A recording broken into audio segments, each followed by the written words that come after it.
And next up we have World Tree Online, The Order of the Epic Grinders, 4th dive, which I think it's the 5th book in the series. Don't quote me. Written by M.A. Carlson. It is 627 pages. It is $4.99. It's available on Kindle Unlimited. And here is the author's description.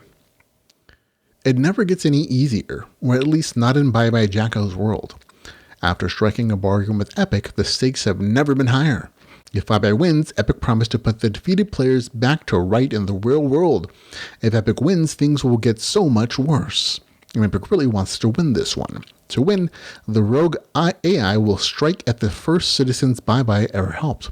It's the Undead apocalypse, and Hurlig Ridge is right in the path to destruction.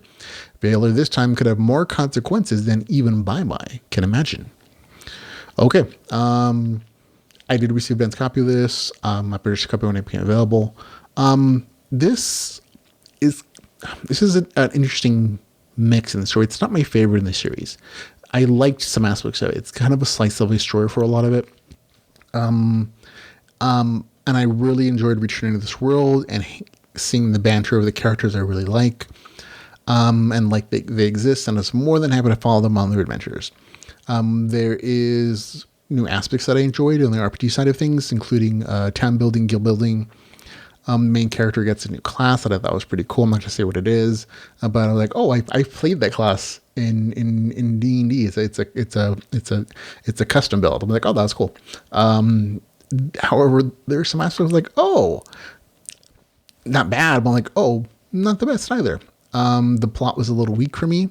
It again leads more towards general slice of life adventuring, with the exception of like the end, which really has like this. I think it's a cool twist.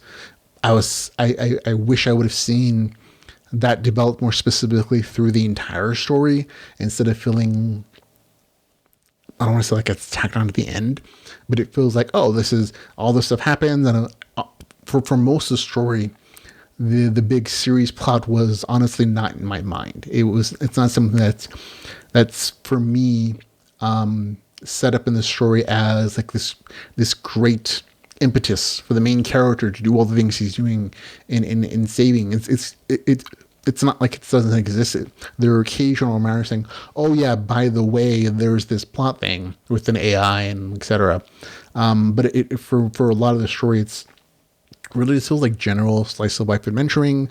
There's the Undead coming towards the town, and that's a whole like series of adventures with new characters popping in for the group. There's plenty of good RPG progression for each of the characters' classes and how they're doing, and there's a new edition of RPG mechanics for the guild that they're developing, and that system, which is really well detailed, probably a little too much, but the plot itself, I'm like, oh yeah, I had to kind of remind myself, like, oh yeah, that's right, there is this plot, and for me it wasn't well developed for a lot of the story. It at the end is like, oh, that's right, it is a cool ending, it's a cool twist, and I think people who enjoy the story are just gonna like the twist at the end. But for me, on the whole, is a little on the weak side. Overall, though, it is a good story. I had a good time with it.